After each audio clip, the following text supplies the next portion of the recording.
औज़ुबिल्लाहि मिनश्शैतानिर्रजीम बिस्मिल्लाहिर्रहमानिर्रहीम। अस्सलामु अलैकुम वरहमतुल्लाहि वबरकातुहू।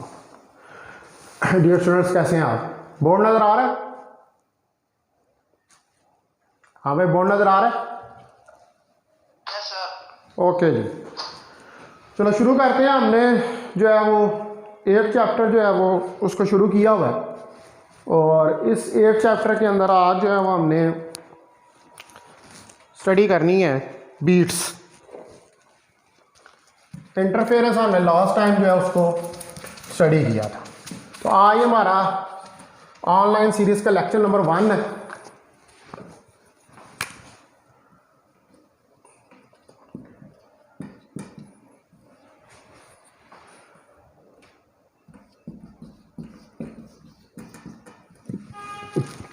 और स्टडी हमने करनी है बीट्स।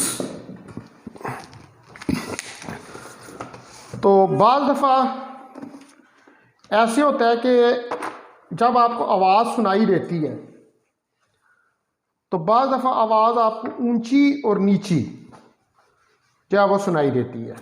ठीक है, यानी कि एक ही सेकंड के अंदर आपको एक दफ़ा आवाज़ ऊंची सुनाई देती है और एक दफ़ा आपको आवाज़ जो है वो नीची सुनाई देती है। तो ये जो पीरियोडिक अल्टरनेशंस होती हैं या जो इंटेंसिटी ऑफ साउंड है उसके अंदर उसको कम या उसका ज़्यादा होना, ठीक है, उसका कम या उसका ज़्यादा होना जो है इसको हम बीट्स का नाम जो है वो देते हैं। तो पहले नंबर पर हम इसकी डेफिनेशन देखते हैं कि the periodic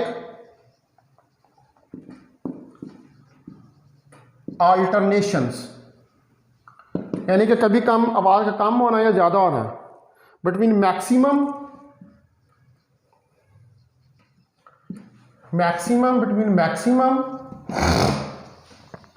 and minimum loudness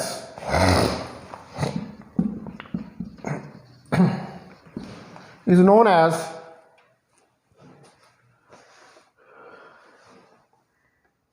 beats। तो आवाज़ का कम या ज़्यादा होना बीट्स कहलाता है, यानी कि आवाज़ कम हो रही हो या ज़्यादा हो रही हो एक ही सेकंड में। कभी आपको ऊंची आवाज़ सुनाई दे, कभी आपको नीची आवाज़ सुनाई दे। दो ट्यूनिंग फोर्क हैं हम आपके पास, सपोज करें कि जिनकी फ्रिक्वेंसी सेम है। ठीक है, एक ट्यूनिंग फोर्क ए है और एक ट्यूनिंग बी है।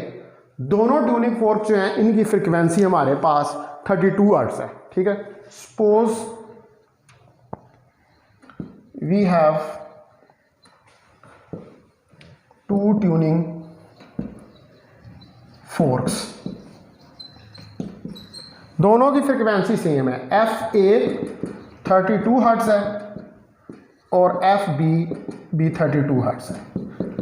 अब इन दोनों ट्यूनिंग फोर्क्स को आप टुगेदर साउंड करते हैं, एक साथ इकट्ठा इनकी आवाज़ निकालते हैं। If both tuning forks are sounded together, अगर आप इनको टुगेदर साउंड करें दोनों, अब दोनों ट्यूनिंग फोर्क इनको इकट्ठा आपने इनकी साउंड की है, ठीक है, इकट्ठे इनको आपने साउंड किया है और दोनों की फ्रिक्वेंसी जो है वो सेम है, तो ये आपको क्या देंगे? ये आपको प्योर नोट देगा। ठीक है, यानी कि ऐसा नोट देगा कि जिसमें आवाज़ कम या ज़्यादा नहीं हो रही होगी। They will give pure note. ये जो है ये आपको प्योर नोट जो है वो देंगे। इन नोट्स के अंदर आपके पास आवाज़ कम या ज़्यादा नहीं हो रही होगी। ठीक है, तो आप जो है वो डिस्टिंग्विश नहीं कर पाएंगे दोनों ट्यूनिंग फोर्क्स की आवाज़ में, क्योंकि दोनों की सेम फ्रिक्वेंसी और इकट्ठे साउंड किया है, तो आपको ऐसे लगेगा कि जैसे दोनों की एक ही आवाज़ है। ठीक है, तो you can not distinguish between the sounds of both tuning forks.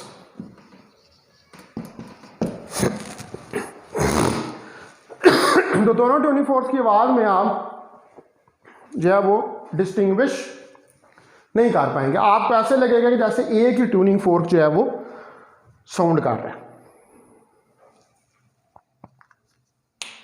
तो दोनों जो ट्यूनिंग फोर्क्स हैं इनकी वेव जो है according to principle of superposition एक दूसरे के साथ सुपर इम्पोज करेंगी और सुपर इम्पोज होने के बाद एक प्योर नोट देंगी। प्योर नोट का मतलब है, या प्योर साउंड का मतलब है कि ऐसी साउंड कि जिसके अंदर आवाज़ कम या ज़्यादा नहीं हो रही होगी। लेकिन अब अगर हम इस एक्सपेरिमेंट को फिर रिपीट करें और इस तरह करें कि हमारे पास जो ट्यूनिंग फोर्क बी है उसको हम लोड कर दें वैक्स से, उसके ऊपर वैक्स लगा दें, पॉलिश कर दें। If we load the second tuning fork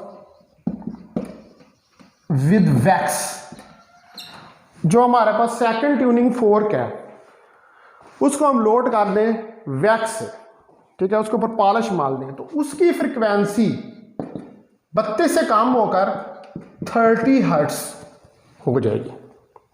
ठीक है, so the frequency of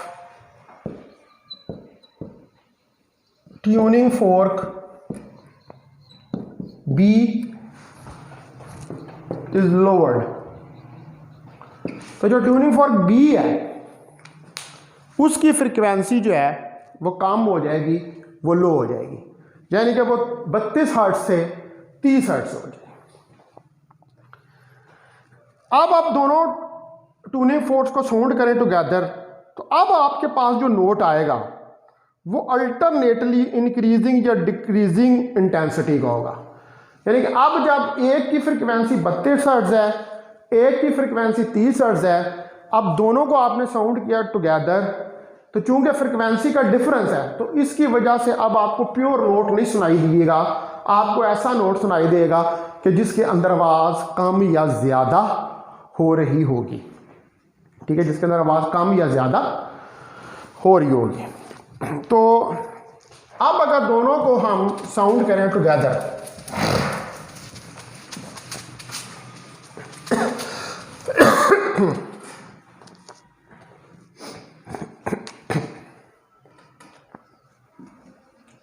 if both tuning forks sounded together, अगर दोनों ट्यूनिंग फोर्स जो हैं इनको टुगेदर आप साउंड करें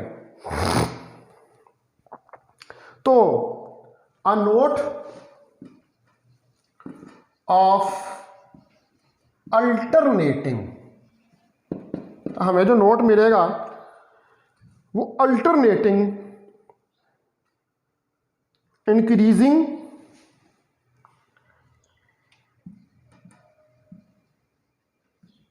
और डिक्रीजिंग इंटेंसिटी ऑफ साउंड, उसमें साउंड की इंटेंसिटी कम या ज़्यादा हो रही होगी, एक जैसी आवाज़ नहीं आ रही होगी। तो ये नोट जो है इसको हम कहते हैं, this note is known as beat note. ये बीट का नोट है। बीट क्या होती है? जिसमें कम ज़्यादा ज़्यादा हो रही हो। तो ये जो है किस वजह से है? This is due to the interference of sound waves of tuning fork 1 MB। This is due to the interference of tuning fork A and B। तो तो ये ट्यूनिंग फोर्क ए और बी की इंटरफेरेंस की वजह से इस तरह हो रहा है। इंटरफेरेंस मीन्स जब आपको ऊंची आवाज़ सुनाई देती है तो इसका मतलब है कि उस वक्त वेव्स कंस्ट्रक्टिवली इंटरफेयर कर रही है, और जब आपको नीची आवाज़ सुनाई देती है तो इसका मतलब है कि उस वक्त वेव्स जो हैं वो डिस्ट्रक्टिवली इंटरफेयर कर रही हैं। जब कंस्ट्रक्टिव इंटरफेरेंस होती है तो साउंड वेव्स का एम्पलीट्यूड मैक्सिमम हो जाता है और ऊंची आवाज़ सुनाई देती है, और जब डिस्ट्रक्टिव इंटरफेरेंस होती है तो साउंड वेव का जो रिजल्टेंट होता है उसका एम्पलीट्यूड मिनिमम हो जाता है और कम आवाज़ जो है वो सुनाई देती है। अब हम ज़रा इसको ग्राफिकली इलिस्ट्रेट करके देखते हैं, इनका ग्राफ बनाकर हम देखते हैं इसको समझने के लिए बीट्स को। तो ग्राफिकल illustration of beats,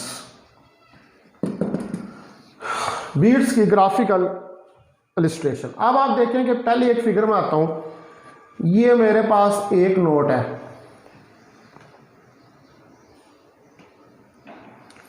ठीक है जी। उसके बाद ये मेरे पास दूसरा नोट है,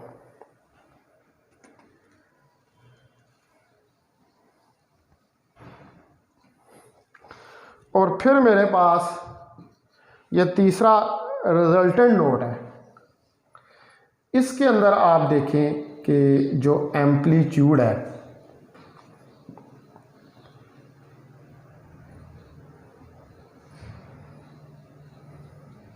उसके अंदर वेरिएशन जो है वो आ रही है, ठीक है। कभी कम या कभी ज़्यादा जो है वो हमारे पास हो रहा है। इसको आगे ले जाएं तो फिर ये ज़्यादा होना शुरू हो जाएगा, ठीक है जी। कभी कम या ज़्यादा, एम्पलीट्यूड कम या ज़्यादा जो है वो हमारे पास हो रहा है। तो इसका मतलब है कि यहाँ पर आकर आप देखें कि अगर इधर से ज़्यादा होना शुरू हो गया तो हर 1/4 सेकंड के बाद, ठीक है, हर 1/4 सेकंड के बाद जो है ये इसको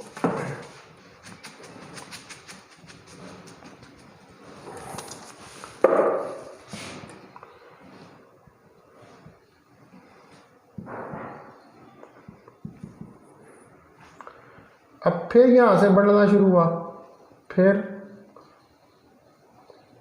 और ये ऐसे बढ़ता चला गया, ठीक है। तो हर 1/4 सेकंड के बाद इसके अंदर इंक्रीज आ रही है और इंक्रीज आके फिर इसके अंदर डिक्रीज जो है वो आएगी, यानी कि एम्पलीट्यूड जो है वो वेरी करेगा। ये कोई पॉइंट वाई है, यहाँ पर भी 1/4 सेकंड, यहाँ पर भी 1/4 सेकंड, और ये मिड के ऊपर 1/2 सेकंड, ठीक है जी। ये रिजल्टेंट है हमारे पास। तो हमारे पास जो पॉइंट है आपके पास, ये पॉइंट अगर हम कहें कि ये अगर कोई एक्स पॉइंट है, ठीक है, और यहाँ पर कहें हम ये वाला कोई जेड पॉइंट है, तो जो एक्स है इसके ऊपर दो वेव्स का जो डिस्प्लेसमेंट है वो आपस में एड अप हो रहा है और रिजल्टेंट डिस्प्लेसमेंट जो है वो लार्ज है, यानी कि इस जगह पर एक्स पर भी आपको ऊंची आवाज़ सुनाई देगी और जेड के ऊपर भी आपको ऊंची आवाज़ सुनाई देगी। At point X and Z the amplitude is maximum, so loud sound is heard। तो यहाँ पर आपको ऊंची आवाज़ जो है वो सुनाई देगी, यहाँ पर एम्पलीट्यूड जो है वेव का वो मैक्सिमम हो जाएगा, ठीक है, लाउड साउंड जो है वो हर्ड होगी। लेकिन जो पॉइंट आपके पास वाई है, इस पॉइंट के ऊपर डिस्प्लेसमेंट जो है यानी कि 1/4 सेकंड के बाद, ठीक है, आफ्टर 1/4 सेकंड के बाद at point y displacement is minimum.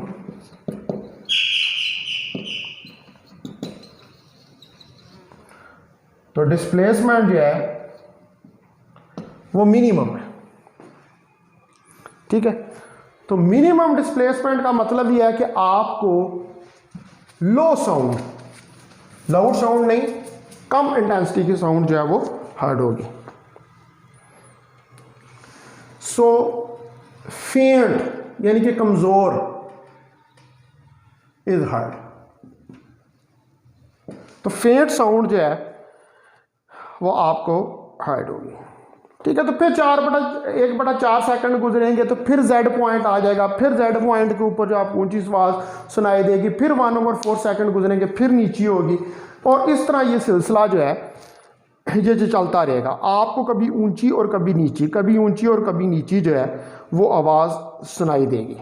तो इसका मतलब है कि लाउड साउंड जो है वो 2 दफ़ा हर सेकंड में आपको सुनाई देगी, यानी कि हर सेकंड में 2 दफ़ा आपको ऊंची आवाज़ जो है, लाउड साउंड जो है वो सुनाई देगी।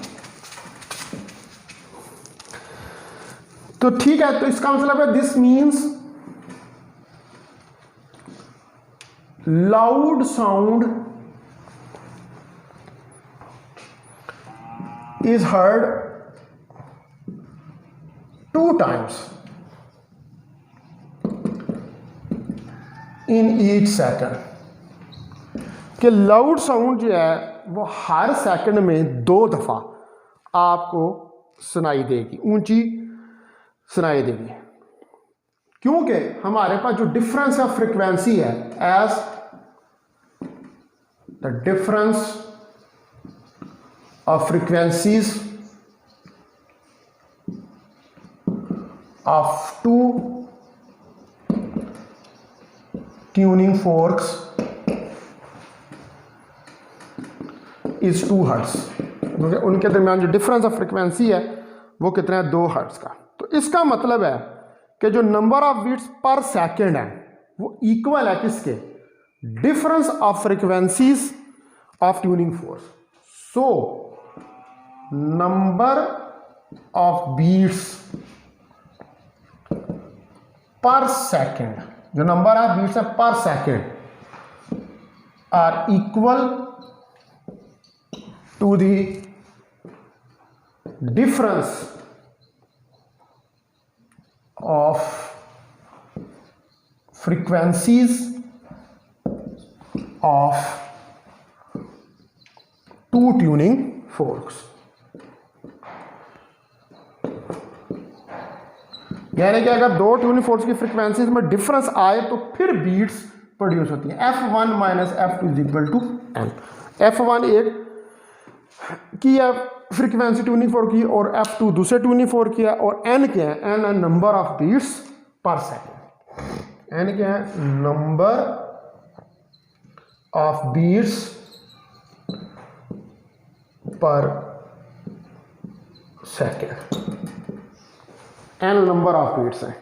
यानी कि जब आपके पास जब 2 ट्यूनिंग फोर्क्स हैं उनकी फ्रीक्वेंसीज के अंदर डिफरेंस आता है, डिफरेंस क्रिएट होता है, तो उस डिफरेंस क्रिएट होने के नतीजे में हमारे पास बीट्स जो हैं वो प्रोड्यूस होती हैं। और बीट्स क्या है, आवाज़ का ऊंचा या नीचा होना।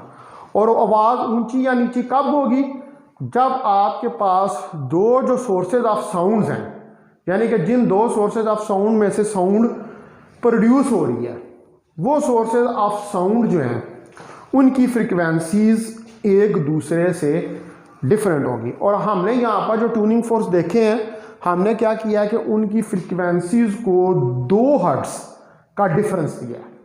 और जब आपने 2 हर्ट्ज का, यानी कि जो ट्यूनिंग फोर्क बी था उसके ऊपर हमने वैक्स को लोड कर दिया, और जब हमने वैक्स को लोड किया तो वैक्स के लोड होने से उसकी फ्रीक्वेंसी कम होगी। तो जब ये फ्रिक्वेंसीज का डिफरेंस क्रिएट हुआ तो इसकी वजह से जो है साउंड वेव ने आपस में कंस्ट्रक्टिव और डिस्ट्रक्टिव इंटरफेरेंस की, जिसके नतीजे में आपको कम या ज़्यादा आवाज़ सुनाई दी। तो आवाज़ का एक ही सेकंड में कम या ज़्यादा सुनाई देना जो है इसको हम बीट्स कहते हैं, और इस किस्म का जो नोट होता है वो बीट नोट कहलाता है।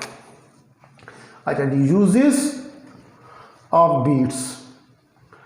अब बीट्स के हमारे पास क्या क्या ये बीट्स जो हैं ये यूज़ होती हैं ट्यून करने के लिए म्यूज़िकल इंस्ट्रूमेंट्स को।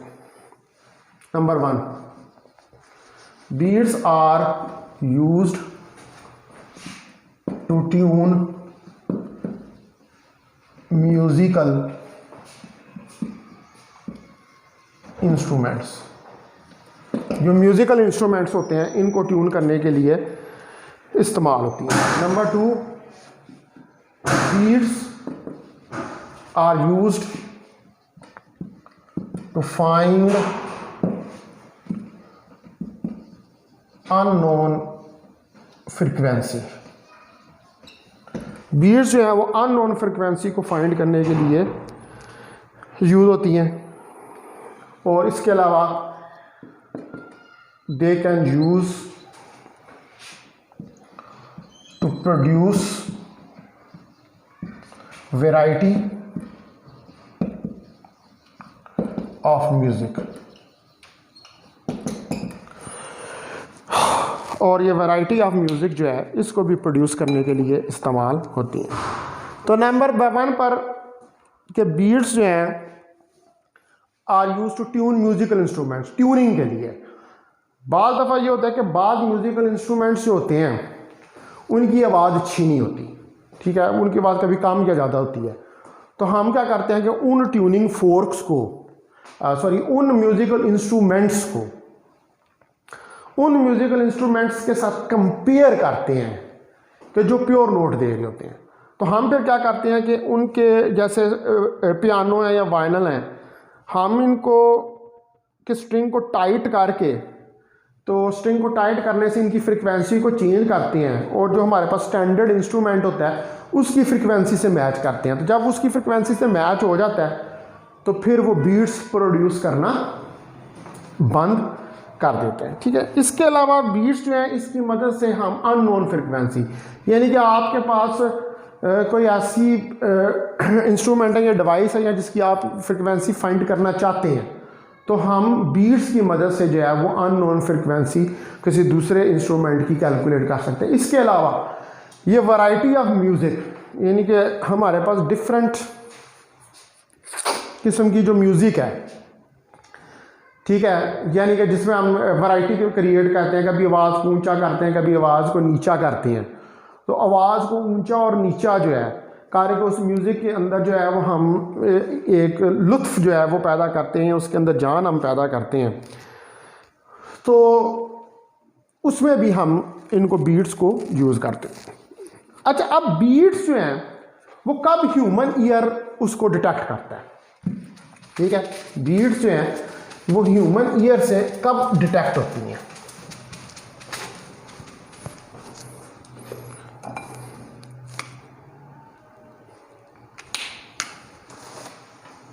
Detection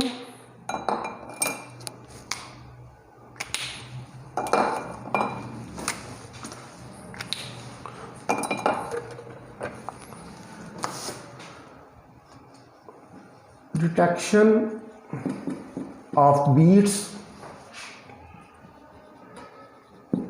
by human ear। तो जब डिफरेंस फ्रिक्वेंसीज का दो साउंड का ज़्यादा हो 10 हर्ट्ज से, तो फिर बीट्स को रिकॉग्नाइज करना ह्यूमन ईयर के लिए मुश्किल हो जाता है।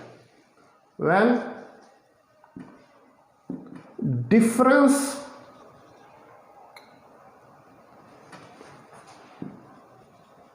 between the frequencies of two sounds, दो साउंड्स के दरमियान जो डिफरेंस है फ्रिक्वेंसीज का, is more than 10 hertz,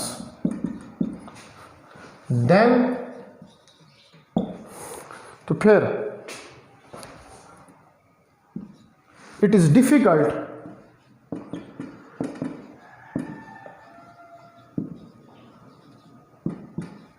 to recognize beats. तो फिर बीट्स को रिकग्नाइज करना मुश्किल हो जाता है। यानी कि ह्यूमन ईयर जो है अगर फ्रीक्वेंसी 10 हर्ट्ज से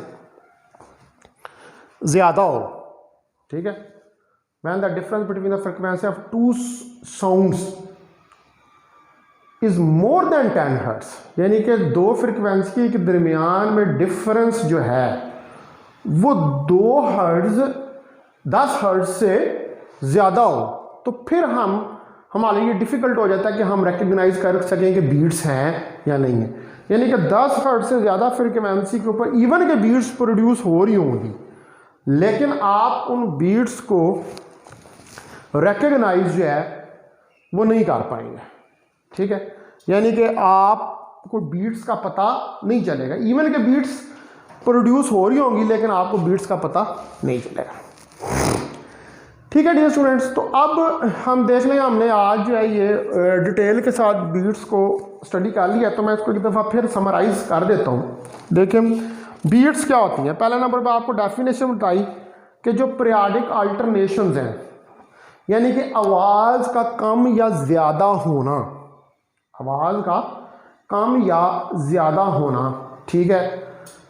जब यानी कि आवाज़ आपको सुनाई दे रही हो और कभी कम हो रही हो तो कभी ज़्यादा हो रही हो, तो हम कहते हैं ये बीट्स है। अब इसको समझने के लिए हमने एक एक्सपेरिमेंट किया कि हमने 2 ट्यूनिंग फोर्स लिए, उन ट्यूनिंग फोर्स की फ्रिक्वेंसी सेम थी, उनको साउंड किया टुगेदर। तो आपने जब उनको साउंड किया टुगेदर, तो चूँकि उनकी फ्रिक्वेंसी सेम थी इसलिए आपको जो आवाज़ सुनाई दी वो एक ही प्योर नोट आपको सुनाई दिया, उसके अंदर कहीं पर भी आपको आवाज़ कम या ज़्यादा होती हुई आपको सुनाई नहीं दी, ठीक है। फिर आपने दोबारा इस एक्सपेरिमेंट को रिपीट किया, ठीक है जी। आपने एक्सपेरिमेंट को रिपीट किया कि अब आपने एक जो ट्यूनिंग फोर्क बी था उसके ऊपर आपने वैक्स जो है उसका पेस्ट कर दिया। तो जब वैक्स का आपने पेस्ट किया तो वैक्स के पेस्ट से उस ट्यूनिंग फोर्क की फ्रिक्वेंसी जो है वो कम होगी। अब ए की फ्रिक्वेंसी 30 हर्ट्ज होगी बी की, और दूसरी ए की फ्रिक्वेंसी जो है वो 32 हर्ट्ज थी, 2 का डिफरेंस आ गया। अब आपने दोनों को साउंड किया टुगेदर तो आपको आवाज़ ऊंची या नीची सुनाई दी। अब ये आवाज़ ऊंची या नीची क्यों सुनाई दे रही है? Due to interference of sound waves. Sound waves जो हैं वो इंटरफेयर कर रही हैं, ठीक है। साउंड वेव्स जो हैं वो किस तरह इंटरफेयर कर रही हैं? साउंड वेव्स जब आपको ऊंची आवाज़ सुनाई देती है तो रिजल्टेंट वेव का डिस्प्लेसमेंट मैक्सिमम हो जाता है, एम्पलीट्यूड मैक्सिमम हो जाता है, तो कंस्ट्रक्टिव इंटरफेरेंस होती है। और जब कंस्ट्रक्टिव इंटरफेरेंस होती है तो आपको ऊंची आवाज़ सुनाई देती है। फिर जब आपको नीची आवाज़ सुनाई देती है तो उसमें क्या होता है, नीची आवाज़ के अंदर डिस्ट्रक्टिव इंटरफेरेंस जो है वो होती है। यानी कि रिजल्टेंट एम्पलीट्यूड जो साउंड वेव्स का है, 2 साउंड वेव्स एक दूसरे के इफेक्ट को कैंसिल कर देती हैं और रिजल्टेंट एम्पलीट्यूड जो है वो मिनिमाइज हो जाता है, तो आपको कम आवाज़ सुनाई देती है, ठीक है। तो इस तरह इसका मतलब है कि बीट्स जो हैं वो एम्पलीट्यूड की वेरिएशन, क्योंकि एम्पलीट्यूड ही जो होता है वो डायरेक्टली प्रोपोर्शनल होता है इंटेंसिटी के। हमें इस बात का पता है कि इंटेंसिटी जो होती है वो डायरेक्टली प्रोपोर्शनल होती है एम्पलीट्यूड के स्क्वायर के। तो जब एम्पलीट्यूड वेरी होता है तो एम्पलीट्यूड के वेरी होने से हमारे पास इंटेंसिटी जो है उसके अंदर वेरिएशन आती है, ठीक है जी। कभी कहाँ आवाज़ कम या ज़्यादा होती है। फिर हमने फार्मूला ड्राइव किया कि F1 माइनस F2 = N, और हमें ये भी पता चला कि एक ही सेकंड के अंदर हमें 2 दफ़ा ऊंची या नीची आवाज़ जो है वो सुनाई देती है। फिर हम इसके यूजेस देखे कि हम म्यूज़िकल इंस्ट्रूमेंट्स के लिए ट्यून करने के लिए इसको इस्तेमाल करते हैं। इसके अलावा हम इसे जो है यूज़ करते हैं अननोन फ्रिक्वेंसी को कैलकुलेट करने के लिए, ठीक है। और इसके अलावा हम वैरायटी ऑफ म्यूज़िक जो है उसको प्रोड्यूस करने के लिए भी इसे इस्तेमाल करते हैं, ठीक है डियर स्टूडेंट्स। तो ये आज हमने बीट्स जो है उनको डिटेल के साथ स्टडी किया। तो फिर नेक्स्ट जो हम लेक्चर के अंदर रिफ्लेक्शन ऑफ वेव्स जो है उनको स्टडी करेंगे और स्टेशनरी वेव्स वगैरह को स्टडी करेंगे नेक्स्ट। ठीक है, तो आपका बहुत शुक्रिया। तो फिर मुलाकात होती है आपके साथ। अस्सलाम वालेकुम वरहमतुल्लाहि वबरकातुहू।